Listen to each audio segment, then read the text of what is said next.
Lengsin Bershimam, Mangang Pakanata Oxeri, Nasimyam with the Mukta, Breaking Becky, another episode among Putun Luxury, Taminasi episode 22 and 23. Ahan Vasinda, Walter, Highway that Magi Karadu, Yamakana Todun Laki, Yamnamonda Nungana Wakan Yang Lim Tagum, Kanat holding in the Highway Nakandaleramba, Police Amgikara, Walter Gikaradu, Kamo, Haduna Sayan Kong, Duna Matung in a key. Police Aduna, Magi Karadu, they could tell Walter Gimatala E, Aduha E. Sir, I nangi gari se kamli se kari marangino kambra. Walter na hai, I na thori ba gari sidi speed limit ki manung dalay bani, yam na yang na thobo sunate harami. Police aduna hai sir, speed hen na thobo kinate, I na nambu kamsari ba se, nangi gari si mamang lady ba, windshield se kari ba se asigini. Windshield kari gari thobo se lo na yade.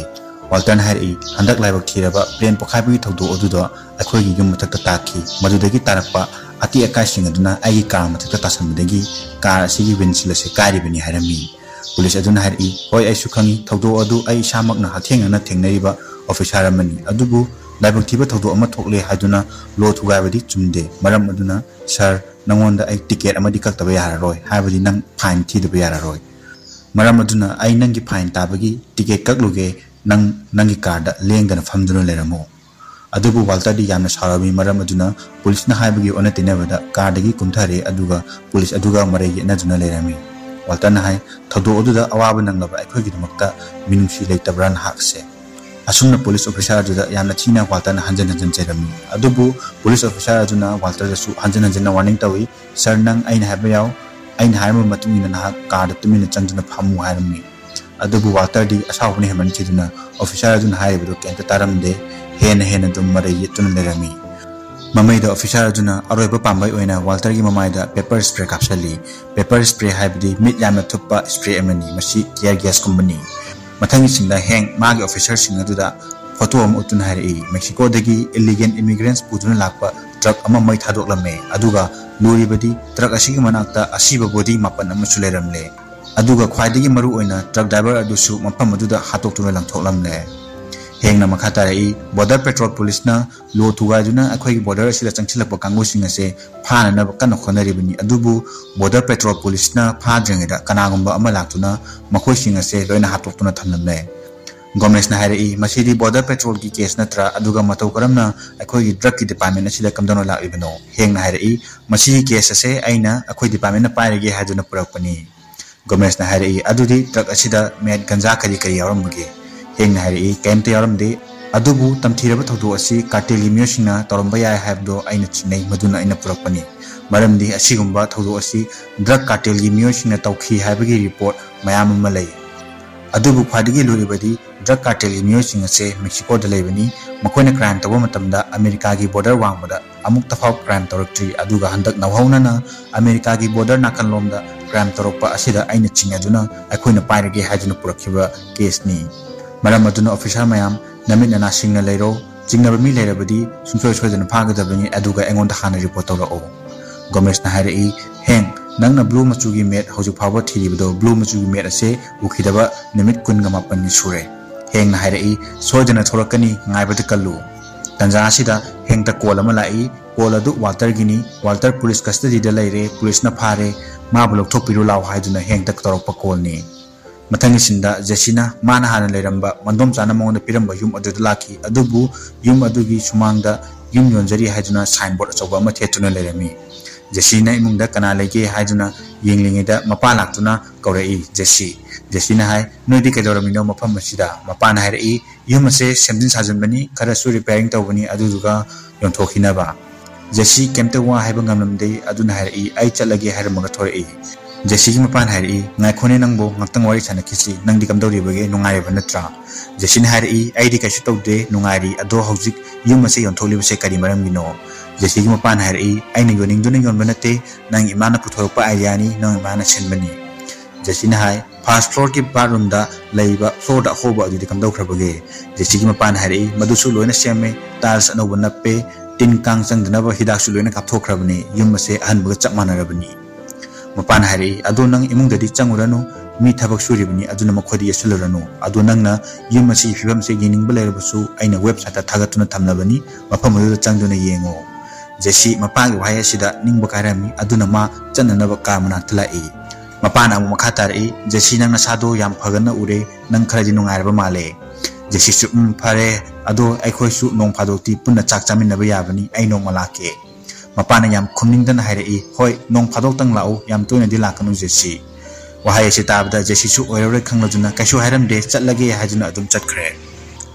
Asomdana Walter police custody da phamduna leramki hengna mafam ujuda leribo officer ju hai Walter se yamna phaba high school gi ojani masi handak da sakhara tare maram aduna ni mahangna officer da sawali bedo asigi su mathakta Walter police ta amukta fau case lejedriba icham chamjaba nupa amani hajuna Walter bu thadokna ba police aduda wa hairami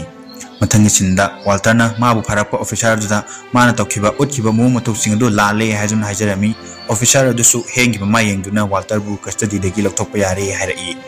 mathangi sinda Walter amadi heng kamrung na famduna lerami wadiam ta hainade kari hairaga wari sanaduno khanglamde Walter na hairai heng Skyler na ai khainarasi haire heng haire aichu adugi paw do tare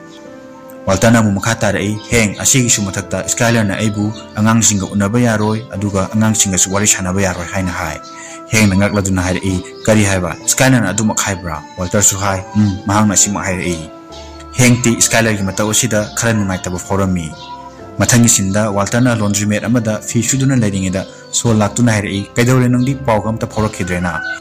laundry maid hariba si fi sufa mafam amani mafam masida washing machine myam thamduna mi laktuna paisa khara piduna fi sunaba hangba dukan amani mathangi sinda Walter ga solga wari sanaduna lerami Walter na hai ai dilore pura mang takle haiduna makok paiduna lerami sol harai machine aroi banate nang kaisu tawroi Skyler na nangi maramda kanamta da hairoi kaisu tawroi aini kaisu tawroi hariba se maram khangbra man hek police ta nangi maramda hadokpa matamda nangdi pura mang taklagani aduga nangna mang takpa haibase nangi nupi oribi Skyler su magi su asoiba amang atak soidan yagodoribani maram aduna mahana kaisu haidokpa ngamloi karigumba Skyler na nangse police ta nangi maramda haidole khalasi madugi matungda kai tawni khangbra hengsu police tagi thabak tatlagani aduga nangi nayum hingol property singdo government na loin lapsin khragani adugi chumthakta nacha singdo mapan thokpa ngamaroi drug dealer gi machani haijuna samas na makhoi intopigani asigi sumthakta makhoi like tamba phanglaroi maramdi school amata na makhoi da mingchanabagi ayaba piraklaroi aina hariba mayam se Skyler su fazana khanglibani maram aduna mana police ta nangi maramda haitokpa sungmam loi man haidokani haibado toksinai ni nangbuki halibani Walter na sound hairi ai mang taklagani Skyler na aibu police haidolagani haiduna aina kiba natte aina shawriba se maram adugi natte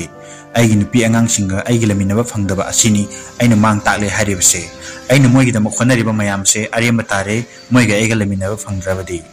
aina luna khanjaba aigi thawai digi hena luna khanjariba aigi imung munung achina aibu inthokpirabadi aigi punchi se hinglobai kanadre pura mang takle haiduna mathayam sarami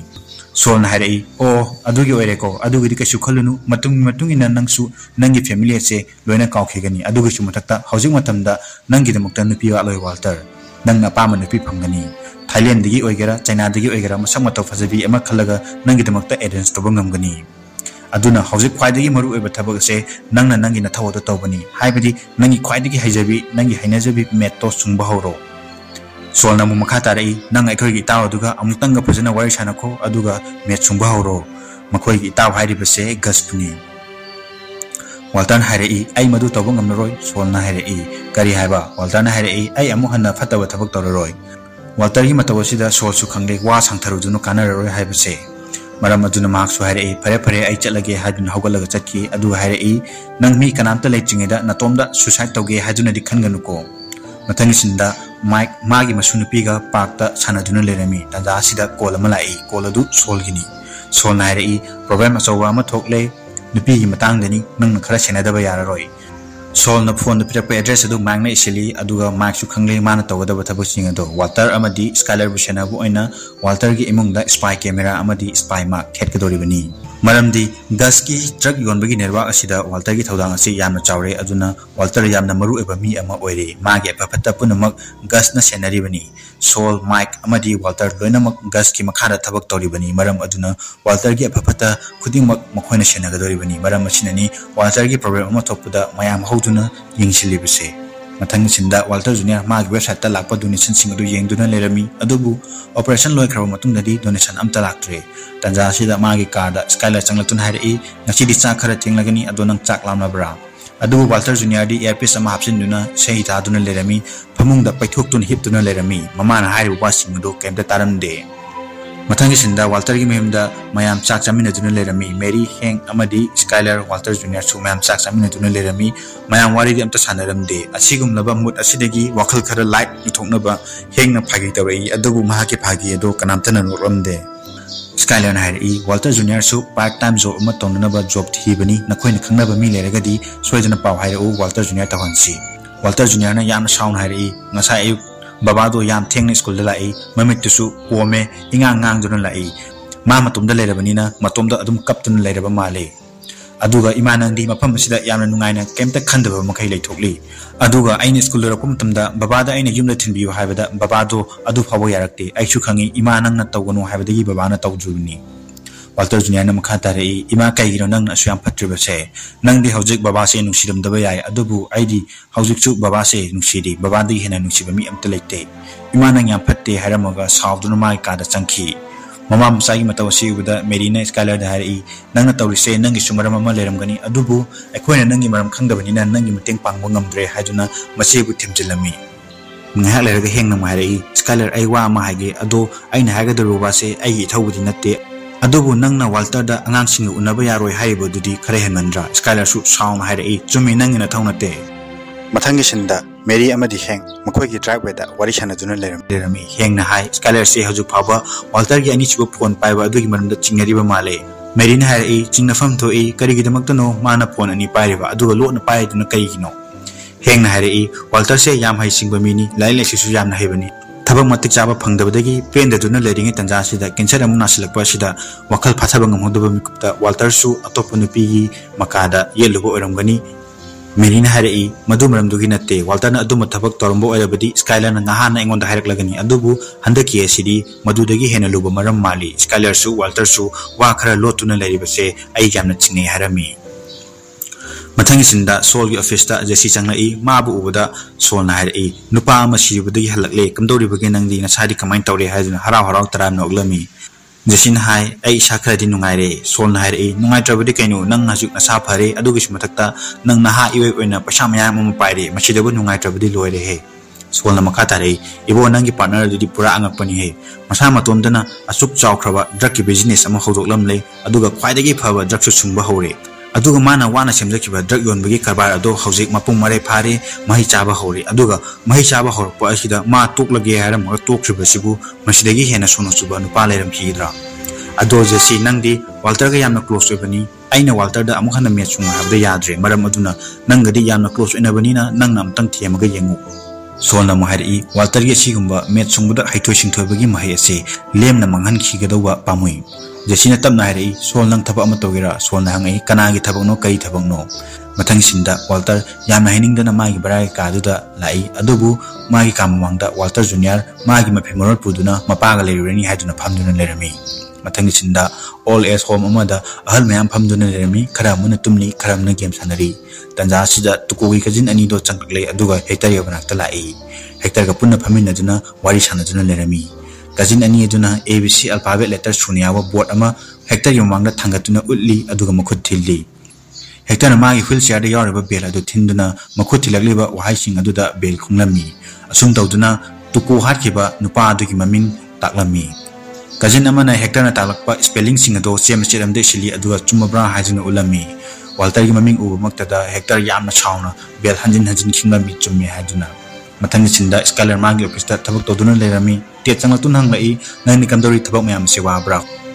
Skyler हारई हंदकी account असिसु नंगना नंगी profit अदो लोसनबो हनाबदा सेमदोकलिबा number सिंग अदुना account से लोसनबे याद्रे आई थबक तौदा मथा सारे हारमी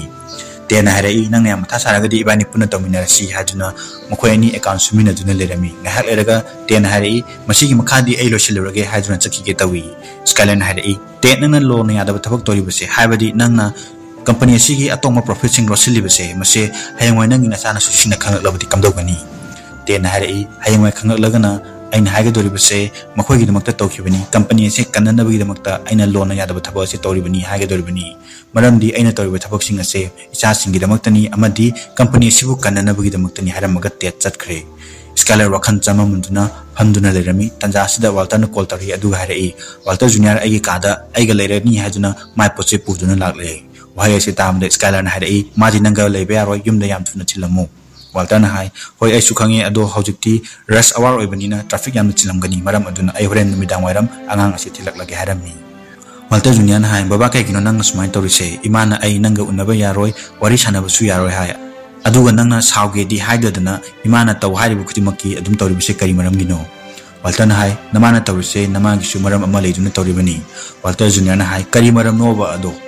Walter हाय इबुंगो वारी खुदिमक्की side अनि लेगनी आइगी side की वारी अमा अदुगा नमागी साइड केसु वारी अमा अदुना मतम खरदी हौजिक ओरिबा फिबम मसिदा लेबा तारी मरम अदुना नहा वारबसु वाना नमागा लेमिनो को युम अदो इचागिनी इचाना युम अदुदा लेगदबनी वाल्टर जूनियर हाय युमदो बाबागिसु यारिबनी बाबासु चलसी युमदो पुना लेरुरसी अदुगा बाबा कका हेंग अमदी इनोचा मेरीसु बाबागी सपोर्ट ngaतनी मखोइसु खंगमने बाबा केमता लांदे हायबसे वाल्टर हाय इबुंगो मफम असे आइगी मिचंग मी मयाम लेरे हादुना आइना चुंगदब नत्ते अदुगिसु मथक्ता नमागी वारिसु नखोइना खंगदुना तौरिबनी हारमी वाल्टर जूनियर हाय बाबा नंग इमाना हारिबा मखै यारिबसे करिगिनो इमाना तनुंगदा तौबा अदुगा नंगना केमता थिंगदुबसे करिगिनो वाल्टर हाय नंग अदुमाइना खनगनु नमागे इबानी सावनरे हादुना इचाबु नुसिदब नत्ते इचादी मतम पुनमक्ता अखोइना नुसिदिबनी हादुना मचाबु थेमजली मथंगी चिंदा सोल जेसीना पिरकपा थबक अदु तौनब लाई ऑफिस अमदा सोल जेसीगी ममा मपा अमदी मखोइगी उकिल अदुगा फमजुना वारी सानरमी सोल हाय आइना लाक्लिबसे आइगी क्लाइंट अमगी महु छिंदुना लाक्लिबनी नखोइना योलिबा युम अदु आइ लेरगे आइगी क्लाइंट असिना नखोइगी युम असे पैसा थीदुना लेगदोरिबनी नखोइना यारबदी होरेन नुंदिन हेक्ता पैसा थीबा ngamnagani जेसीगी ममा पासु हरावरमी मयुम जोन बसिलनी खंदुना सोलना मखा तारई फरे अदुदी हौजिक जे सिंगो साइन तौरसी अदुगा नखोइगी पैसा सिंग अदो नखोइना पामा मतमदा आई पिरकलगे cash ओइना पामब्रा नत्रगना bank account हापो हाइब्रा जेसीगी mama Pagi उकिल अदुना हारई फरे अदुदी अखोइगी युम ममलसे लुपा लाख 43 का मखाइनी अदुबु ममलसे खरी ताथोक तासिन तौबो यागनी सोलना हारई फरे अदुदी ममलसे खरा ताथोक तासिन तौरगा लुपा लाख 40 यासिनरसी युम योलिबा कांगोदुना साउना हारई नहांगना हारिबा ममल अदुदी अखोइ पामिबा ममल असि तंखाइ फाबो यौदे नंगिसे फागी तौरिब्रा अखोइसे फागिनि हायना खनब्रा जेसीगी ममान हारई नहांगना हारिबा ममल अदुदा युमसि योलबदी अखोइदा पैसा मांगबा हेलगनी मपान हारई नंगी लाख 40 दुदी अखोइना हंदक रिपेयरिंग तौखिबा अदुदा चंखिबा पैसा अदु फाबो हंजिलरोय वाहै से तारबा मतुंगदा सोलना हारई आइदी आइना हारिबा पैसा असिदगी हेना पिबा ngamloi मसिना आइगी अरोइबा ऑफरनी युम योलिबा कांगबोदुसु सिखांग खांगदुना लेरे नांग हारिबा ममलदी अखोइसु याबा ngamloi अखोइगी मतम मंगनगनु हाजुन हवगतुना चकिगे तवी तंजा सिदा सोलना याम इंगतमना हारई ngaikhone ai noigi yumgi che singase ngasai gi yengoni adubu nakhoigi yumgi che chang asida record fajane ire nakhoina tin kang changdana hidak sai thokle haibasi su record ta yaure adubu nakhoigi basement aduda met sunglami haibasi nakhoina nakhoigi yum yonbagi official oiba che sida idriba karigino nakhoina met sunglami haiba wafam se losilibase lo na yadaba thabani ado lo na yadaba thabak se aina police ta satuna report tawrabadi nakhoigi yum ado mi changbe haroi yonbasu yararoi मरमदी case लेरिबा property अमा योंथोपा यादे आसी नत्रे हायरगा नखोइना yum अदुगी मरु एबा information कया अमा लोसिनदुना मियानदा अखंगदबा मीदा नमथाक तौदुना met सुंफम मफम अमाबु कशु तौदे हाजिनदुना योले हाजुना आइना पुलिस ता रिपोर्ट तौरबदी युम योलिबा कांगबु नखोइ जेल जौबसु याय अदुबु आइना हायरिबा वफम सिंग असे आइदी तौबा ngami अदुबु आइदी तौनिंगदे वफम असे ताबदा जेसीगी ममा यामना ngakna amadi yamna kijana मखोइ उकिल अदुदा येंगलमी मथंगी सिंदा वाल्टर जूनियर बो मयुम थिलकी मयाम पुना चामिनदुनी खंदुना पिजा अचौबा मा सुलेरक्तुना इमुंग चंगई अदुबु स्काइलर ना वाल्टर जबु इमुंग चंगलमदे वाल्टर हारि स्काइलर अंगाम ममांग सिदा नंगना तोरिबसे करिनो एबानी नि मतवसे उरगा अंगांग करि खनगनी हाजुना स्काइलर बु थेमलमी अदुबु स्काइलर ना साउना हारि आइदी आइना हागदब लोइरे आइना हाना लोइना हाइख्रबनी इबानी ना हाना खिबो फमसिंग अदु हाना लोइन याना खरबु नत्रा अदुगा कईगिनो आइना यादे हाबा थबकसे नंग अदुम तौदोरिबसे मसी हरमनगा थोंग कन्ना लोनसनखी अदुगा सोलोनसनदुना लैख्रे वाल्टर उपाय लेटरदुना थोरकले अदुगा वाना पुरकपा पिजा दो साउदुना कन्ना लंखली पिजा दो युमथक्ता पंदुना लैख्रे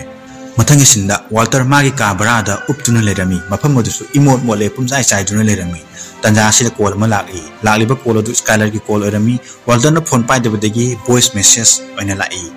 voice message aduda Skyler harai Walter aina tum hogatlaga khabar loksaluge hadina mapan tholuba matamda akhoi gi thakta charba pijama taduna leramle masi kanana tawunu haiba ai chap chan khangi nang na sigumba mathong cha daba thabak sing se sum tawrabadi aina police tagi restraining order ama lawbusu yai restraining order haibadi mi amagi manakta changba yade haduna kon order tawba adubani mathangi sinda jesi gi mama pana makhoni yon gadurba yum adu mangda thamliba decoration sing adu loine lathokle aduga makhoi card hapsili mapana harai yare da akhoi gi pasa khara hanjali buse masina pharabani harami Mamana hai cha tomado yum se yolaga kobe chacha gani harambani adubu paisa phangliba sinadi konararoi haiduna yamna chawrami mama pana sum haina ringai tanja asida jesi ka thojilakpadu urami mama pana hainai tawredo khara khodok chhaningba dembil asida amasi amuk lagle aidi pele da ko haiduna hainarami Jasima ki kadai kumtha duna harai ima baba nungai bro hair maga yumlum da changki mapana tanaratun hai jasi nangna lakli base matang matum nam chadre nangna changi tori bodo kadai dano changkhranu yum se ngasi yum thokhrabani yum dagi yumbu laklagani harami jasina no fet tawduna harai aina chakadori base ai yum dani ai yum ni mase anobu yumbu ado ai ni haram maga jasi so hangduna imung changki aduga solon chanki mama mapa ni do mama luktha duna lehawi Mathangi sinda Skyler gi mayu mamangda Mike ngaijuna lerami Skyler amadi Walter Junior ek chakhibaga Mike magi card gi bag amuba amana tholaga Walter gi imung changla I aduga yum thakta leriba pizza adu ubda Mike su khangle tawromne ba thado se kanana tawribano habadu Mike Walter gi mayumda kanglang khutuna spy camera amadi spy microphone thetuna lerami tanja sida Walter su mayumda lakhi magi card gi magi firwal amadi bag pasaya wo bag singa do pusinduna imung changla I adubu yumudo so londuna lerami mahangna so hange tawrubda mahaki so do chanaramdre maramdi yumgi so do Skyler na anoba masindo khare asomdana Mike su mana theleba spy camera singa do mina khangdana ba udana ba haiduna losinduna thamnami Walter su upai director duna mayum mandu chatuna thongna hangba leribra haiduna kothi thirami Mike su Walter gi mataw se lotuna yangami Walter upai director bada yumgi floor makhada pathaduna changla I aduga makhoi gi mana semkhiba bathroom gi floor ado phakai duna imungda changlakhi Mike su magi thabak loriduna pochei puduna thorakle magi car da pochei hapsile aduga mana chatlage haiduna car start troku matamduda Walter ge mayum mangda car ma khamnakhi aduga tuko gi cousin sing adu kumtharakhi aduga makhoi gi car adugi trang hangdoktuna singjang ama loktoe aduga Walter ge imungda changki tawriba thodo se Mike ti loina urami asomdana cousin ani do yamna tapna makhol thoktane imungda changlakhi aduga Walter bu kochi thirami Walter di kasu khangdabani na madi bathroom da isai saktuna iulujaduna lerami cousin ani duna singjang paijuna Walter bu kochi thirami asomdana Mike su mana thelamba spy audio recorder aduda tare Walter di isai saktuna leri haibase Filmasi yokchilakpada tawriba thodo se Mike na gas ki makhada leba mi amda call tawduna report pirami Mike na pau pi binu pa aduna mu gas ta pau tamlami asomdana Walter gi memda cousin ani duna barum da Walter isai saktuna leri bedo khanglami maram aduna yamna mong hadana Walter gi phamung da phamthaduna singjang paiduna Walter thorokpa ngaiduna lerami cousin ani duna phamlinge da phamung da leriba Walter na ama pasing dokpada thengnarpa prosthetic eye do paiduna sanarami Walter irulujaba lojuna magi tawel lokthokuna teithokpa hokre adubu tanja asida cousin ani duna gas na message ama tharai los polos ta law haiduna cousin ani do message adu ubada phamungda adum phamduna lerami Walter bu ngaiduna lekhi Walter barum dagi tawel ama na masa teithokuna thorai laibak phabadagi phamungda kananta paleramdre ma bu ngaiba mi imta leramdre adubu magi phamung thakta leriba phurit sing adugi muthakta prosthetic eye do phajana thamlami Walter nang boi khoina senari bani haiba matagum Walter su prosthetic eye do masi lengnam badu ubada kana laklambagi haijuna koyeng yenglami mathangi sinda Skyler mayumda yamonda nungaine sengang duna halakhi mahangna halakpa matamda Walter gi car leibadu ubada yamna sharami aduga Walter da call tawduna hai nang yumda leibra Walter na thongnong dagi yengthore aduga haire I lei hai Skyler hai kaino nang toribadu nang yam thuna chatkro Walter hai masi aigi yumni aini yumda halaklabani ai amuhona chatlaroi Skyler hai ibani yana khiba wafam adu di kamdauba Walter hai ibani yana khiba kemta lekte nang naingonda yum sida leiranu haiba khatani aina hoi leiraroi ge haikiba su lekte nang apama matung ina ai chatkibani Skyler su sauduna hai pare pare nang na yumda legadabu erabadi nang na yumda leiri makai ai yumda changda oi Walter hai ngam chaduna tawgonu Skyler yumda changla o wali phajana chanasi adugu Skyler na sauna larai get out Walter haina Skyler gi mataw asida Walter hai nang na apama do tawro nang mapanda legi hairabu su leijaro hairaga phone thamdune imungda changki Skylar su upay letaduna holi pujuni imuna changlakhi aduga Walter da hairei nangna kokto chaklabra nang kari wakhaldagi ne yum masida laibase Walter na hai ai su yum masida leinabagi hak lei Skylar na hai leite maramdi ibani divorce togodarabani maram aduna nang mafam masida leipam sungdok thokte Walter na tabna hairei ibani divorce togodo aina di divorce tawre haiduni yakhide aduga ai divorce togo supamde Skylar upay letamde maram aduna hairei nang hausi yum masida gi satrabadi aina police kauragani aduga nangi aron masingado aina police ta amta watana loina haidukani Walter na hairei phone di asida leirena nangna tonungba tawro hairami divorce tawba matamda nupa nupi animak cheda sign tawdrabadi divorce tawba habado confirm oide maram aduna Walter su magi hak leiri yum asida leibagi Skylar na police ta call tarami aduga hai ai report ama tawge Skylar na hairei Walter hojik su matam leiri nang chatlo hai adubu Walter di kashu na chungdre maram aduna phamduna lerami aduga hairei Skylar nangna phai kan mathabak to tawro maram di aigi famda aigi family dagi hena maru eba pot amta leite maram aduna aigi family ga kaina bangam roi aigi family ga kaina ga dabu oirabadi ai mangla basu yare lekha tara basu yare nangna police ta haiga dabu adum hairo hairakhi Skylar su sauduna police ta hai aigi divorce tawgodorba nupa aduna aigi ayabagi wangmada mahak yum masida lashinduna leire mahak pu yum masida gi tanthokpinaba police ama darkar oi khara thuna lakpiyo haiduna hairami aduga yum gi address du pirami Skylar su khosauna na police lakpa ngai dun lekhi Tanja asida Walter Junior su mayum halakle mapagi car mapanda khamdun leramadu ubada Walter Junior harauna changlai aduga hairei baba nang halaklabra mapagi minakta chenchinduna mapabu koli aduga hairei baba nang asengmagi yumda leirgadaba natra Skylar na hairei nangna karigino school gi nganta halakli base Walter Junior na hai ai nganta halakpa natte hoji se matana na thenglabani ima Skylar di Walter Junior gi mamamoktada Walter bu police na phakibado uhanba pamde maram aduna Walter Junior leiribado mahati kaya nungairamde maram aduna mahak su yan pakhalami nangi kada leiramo nangi babaga ai wari chanagadaba khara lei hai Walter Junior na hairei nogi wari judi kona sanajaro ai baba uraktaba yamna kuire maram aduna baba ibani charawalugi haiduna kitchen da changki mathangi sinda Walter amadi Walter Junior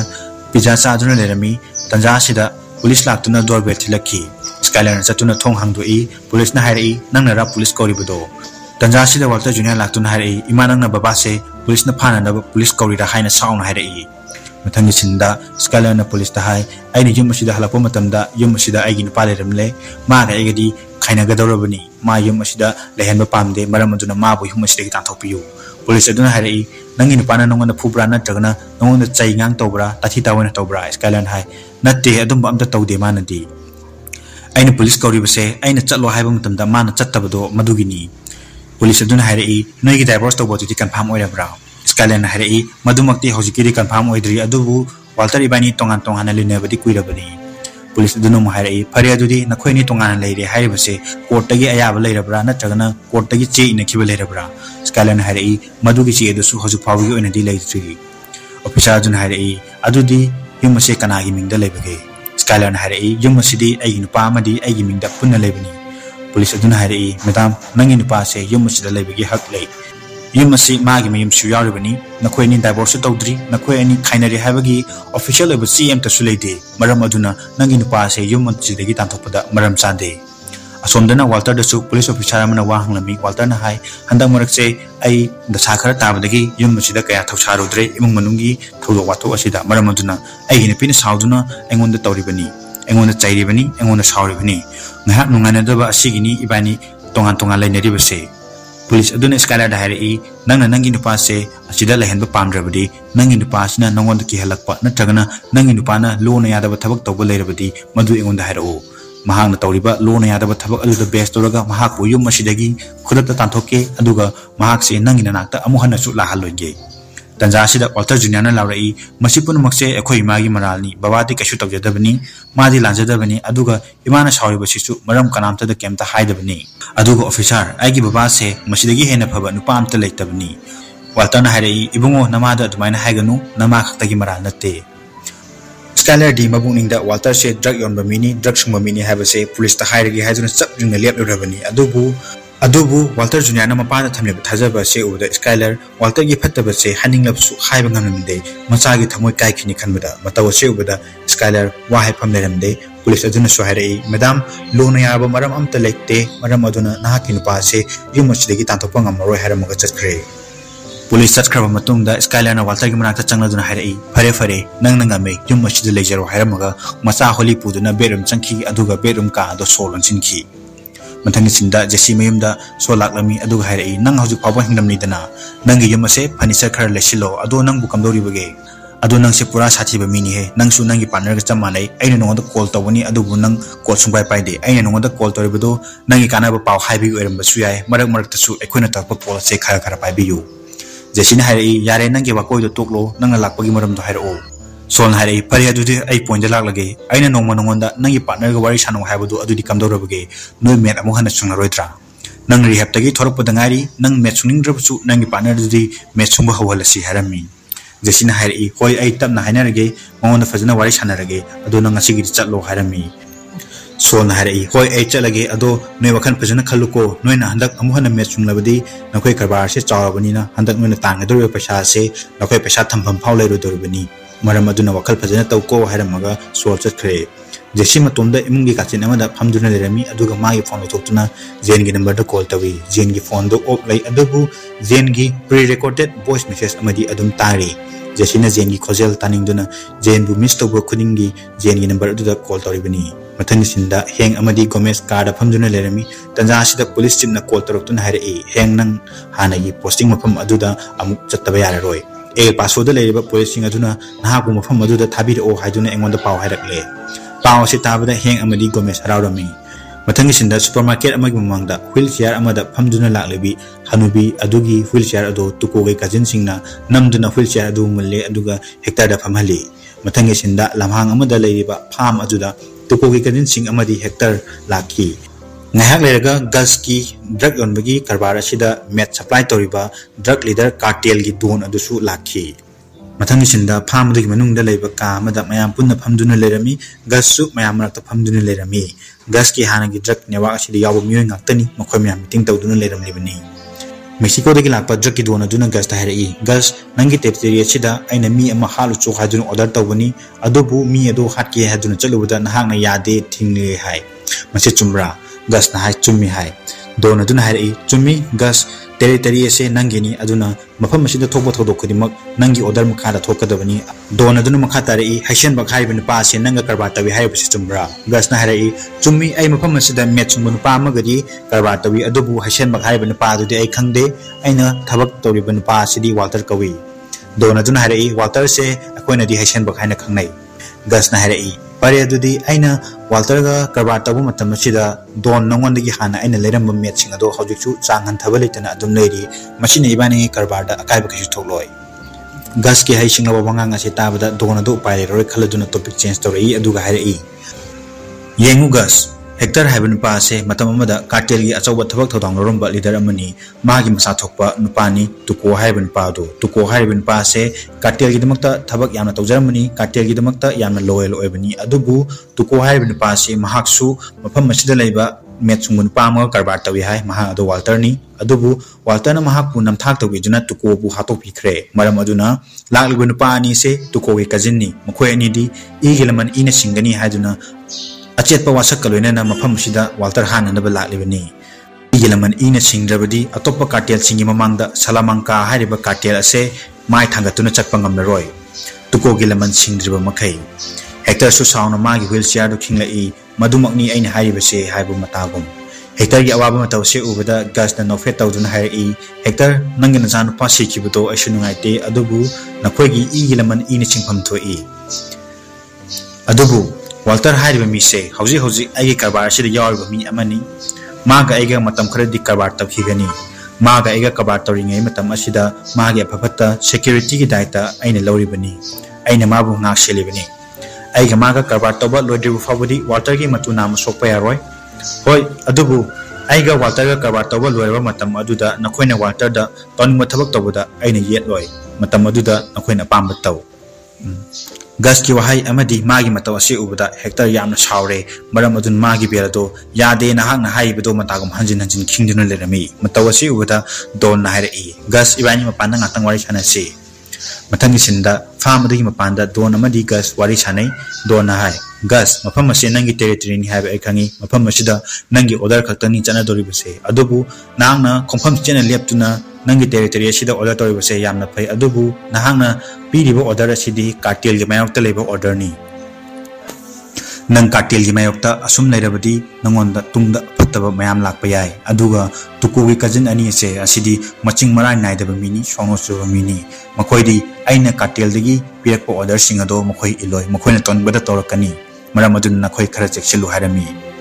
gas na kari gidamakta hectare gi awaba mata ubada nokliba no haiba sisu makoi ani gi marakta kari thokibage amadi kamdongna gas hauji mahaki chawrba drug ki karbar se horakhibano haiba gi wari dusu mathang tamin kisi mathang isinda jesi thongnauda ngathaduna lerami aduga jen gi number da hanjin call tawduna lerami jen gi khonjel adu taduna mahak jen bu miss story ba do ko anaba khona jarami asomdan skylar tumba yaramde churup thakduna lerami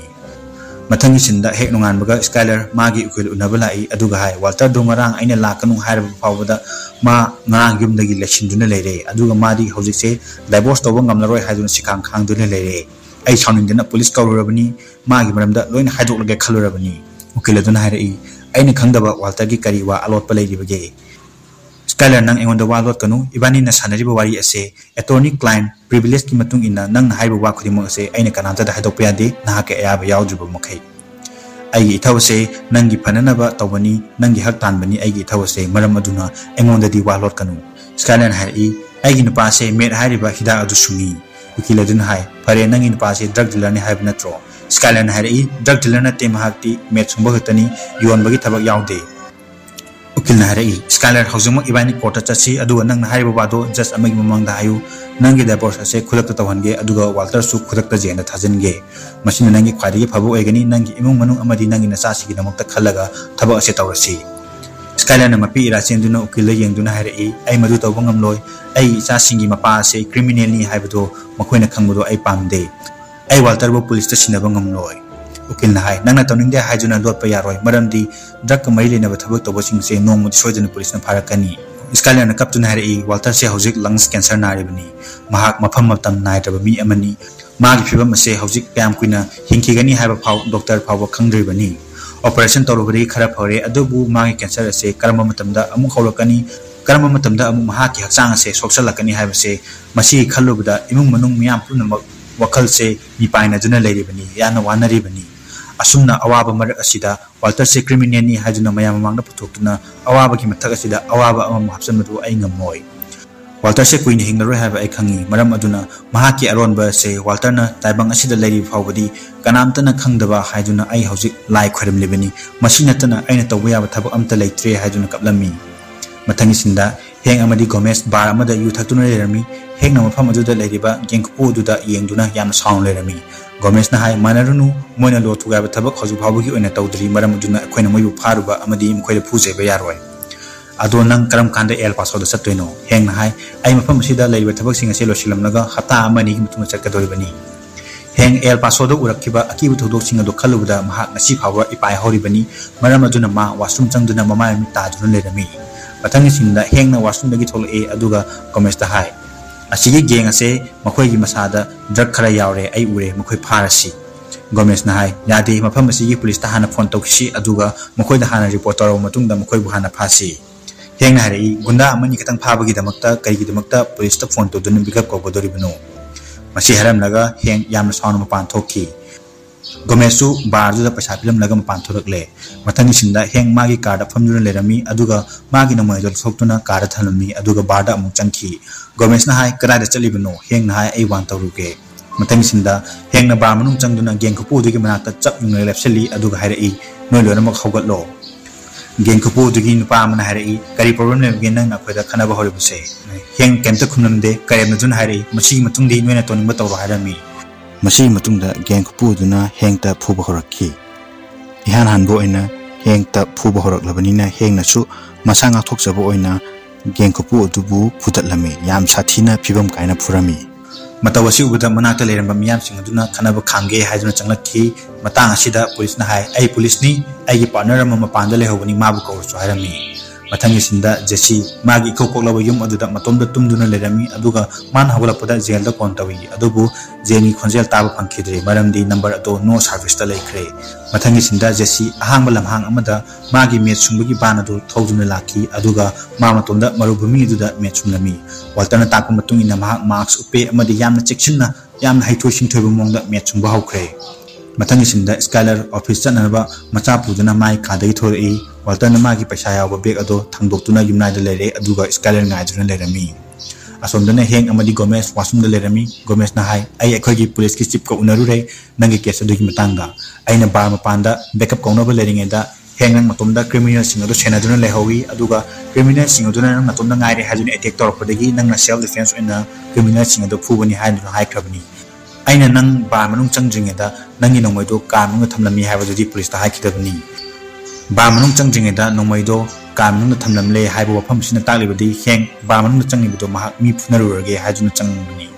police amana police teaming da micham amada phunarabadi mahak suspend tawna tragana thabak tagi tatpatabani adubu Gomez na heng ki michang changduna mahaku kanbirami asomdan Skylar amadi Walter wari chanaduna lerami Walter na hai ai phattaba thabak khara tarure aina taruriba singdo imung asigi damaktani aina toriba thabak se ekhoigi damaktani yengo paisa singse ibungo Walter Junior na college tambagi college fee ni amadi laifam safam gi paisa su yarabani ibe moholi na charwa mapung mare pharakpa matam hauzik tagi na chahi 19 chumna imung asigi expenditure loina konana ba paisa sing ado aina tansinduna thamlabani apikpa expenditure dagi na horaga achauba ana ayek amadi yuming khol leiba amadi car gari leibagi paisa phawa loina yarabani masigi sumathakta ichagi birthday tawbagi paisa amadi isana exam mai pakpagi party tongnaba paisa adusu loina yarabani aina angka khotuna loina thamkhrabani masigi sumathakta ekhogi yum ase hauji waliba loan gi paisa asisu singdonaba paisa loina yarabani maramdi aina leikhidawa matungda nangna tomdagi tolob aduna yumgi loan singdopadi lairadana nakhoi namana chasing nongmagi chak chanaba paisa phawba konaroi doribani Skylar aina taliba paisa singase yum asigi damaktani aina leikhidawa matungda yum ase kaidana lehaunabagi damaktani aina taliba paisa singase masigi paisa singase aina huralapante masi kanamtagi maralatte aina wana tanjarakpani aigi humang mamalni adubu aina paisa si tan ba fanaba matamda tawkhiba thabak sing adudi nakoina pamlamdaba yai waltana mukha tarai Skylar aina paisa sigi damak aina tawkhiba phattaba thabak singdo madugi chaina ai tomdana khanga doribani ai punchi chupa chaina adu kararoi Skylar aina taliba paisa myamse aina paisa sigi damakta tawkhiba thabak sing ado punma aremata adoribani nanga paisa se karigumba law haiba yadrabadi ai nang thabak halakpa phawba yum masida nangi pakhum ngaiduna leramge nahak thabak chaluro aduga ai hari wafam sing ase nahak amtang ni khandabiyu aduga fajana wari sanasi harami mathang sinda Skylar office da xerox tawduna lerami tanja asida tet su changlai aduga ma coffee ma semduna lerami tet ke manata Skylar na changsilli aduga tet ta kiss toksilli aduga kiss taw matungda Skylar na harai tet noigi imda kana kana lehobage tet na harai kanamta lehode Skylar na hai phari adu rabudi noigi imda chalasi mathangi sinda nimidangni Skylar mem dalaki masamna ifa phana mai ka manungda famduna lerami imungda Walter Junior gi mamanaba amasu lerami Walter ne chakhumda dinner semduna lerami Skylar na kitchen changlai Walter na hangi nangdi ngasi kari kari thabak tawbage office ta thabak tawbudo warubra warabdi nghatang pothau harami Skylar na harai ai kaishu tawde kemta wande hai Walter na hai ai angangi mamanab se ekhoi chak chara ma chamina si hajuna kawbani ibani na saunari matamda Walter Junior gi school nok thinjin se mamanabna loina tawbire amaram aduna angang si chak chamina si hajuna kawbani Skylar di Walter na harau haijaribo wa se taraga Walter gi matawasi ubuda Skylar di yamna saawna yengduna lerami Walter na hai Skylar ai ngasai chalamda da ibani wai sanabdo nang kai khalabage ado aina nahan di lotuna thamnamba wasing se nongonda haidokro matungdadi wakhalche iyangle ukchel sengba sina khwaidagi phabo oiramle tanja sida Skylar Walter gi manakta changsilae aduga Walter da singna duna yamna munna yenglami aduga hairi Walter ai ngasai tet ka sex tawri sex to bahabdi nupa napi haktin na bahabni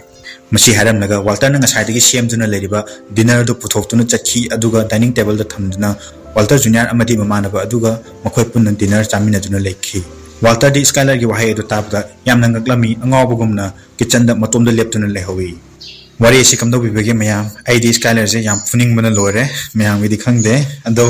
ngasi gi episode asidi matang asidi lachanjarage khoi gi episode se kamdo wi habdu mayam mo phongdo piramu